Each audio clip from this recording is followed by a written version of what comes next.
بینەرانی عزیز، سەرنجام بۆ بیستنی بابەتێکی کورد ڕادەکێشم لە ژێرناوی نا بۆ شەڕ، نا بۆ کۆماری ئیسلامی. زیاتر لە 45 ساڵە خەڵکی ئێران بەدەستی بەتاڵ لە پێناو گەیشتن بە ئازادی و دادپەروەریدا لە دژی حکوومەتێکی پەرچەک و چۆڵی کە لەسەر بنەمای ستەم و گەندەڵی دامەزراوە خەبات دەکەن.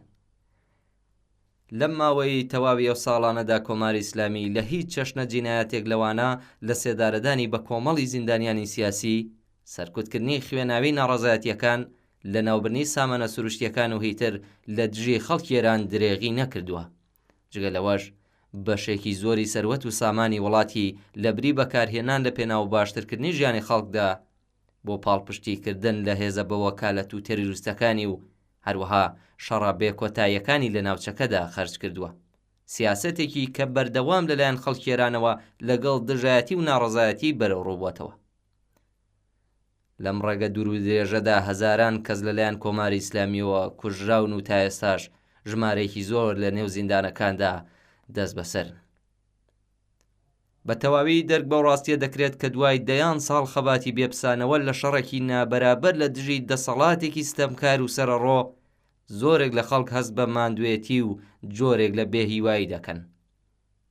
دەبینین کە گەندەڵی، هەژاری، هەڵاواردن، نایەکسانی، سەرکوتی سیستماتیک و نەبوونی دادپەروەری و ئازادیە کۆمەڵایەتیەکان و هەروەها بەدینەکردنی ئاسۆیەکی ڕۆن بۆ داهاتوو تەنگی بە خەڵک هەڵچنیوە.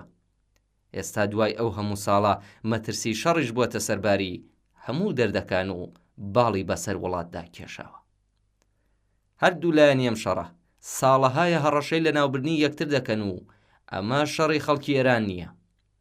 بێگومان شەڕ ناتوانێت چارەسەری ئەو کێشانە بێت. ئەزمونە تاڵەکانی مێژوو دەریان خستووە کە شەڕ تەنیا وێرانکاری و کوشتار و ڕەنج و ئازاری زیاتری لێ دەکەوێتەوە و قوربانیە سەرەکیەکانیش بەردەوام خەڵکی سڤیل و مرۆڤی بێتاوانن. هێرشە نزامیەکان نەک هەڕەژیمە سەرکوتکەرەکان ناڕوخێنن، بەڵکو بە پێی ئەزموونی هاوشێوەی مێژوویی قەیران و نائەمنی درێژماوەتری لێ دەکەوێتەوە و تەنانەت دۆخی ئەمنی خراپتر دەکات. خەڵکی بێدیفاع و مەدەنی بە پێچەوانەی ویستی خۆیان دەبنە قەڵغانی مرۆیی دەسەڵاتخوازەکان. هیچ هێزێکی دەرەکی لەوانە دەوڵەتی ئیسرائیلیش ناتوانێت فریاد ڕاستی خەڵکی ئێران بێت، بە تایبەت کە خودی ئەم حکوومەتە بەهۆی جێنۆساید و جینایەتی شەڕ لە ئاستی نێودەوڵەتیدا کەوتۆتە بەڕەخنە و ئیدا نەکراوە.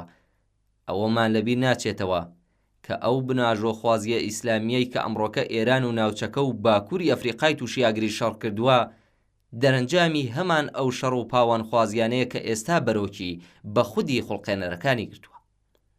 پێویستە ئێمە بۆ خۆمان لە ناوخۆدا بەڕێخستنی هێزە چالاکەکان و پێکێنانی پەیوەندی لە نێوان خەباتکارانی ناوە و دەروەی ئێران و هەروەها بە بەهێزکردنی دامەزراوە مەدەنیەکان و لەسەر بنەمای مافی مرۆڤ و دادپەروەری و ڕێزگرتن لە کەرامەتی مرۆڤەکان ڕێگای شۆڕش و ئازادی بپێوین.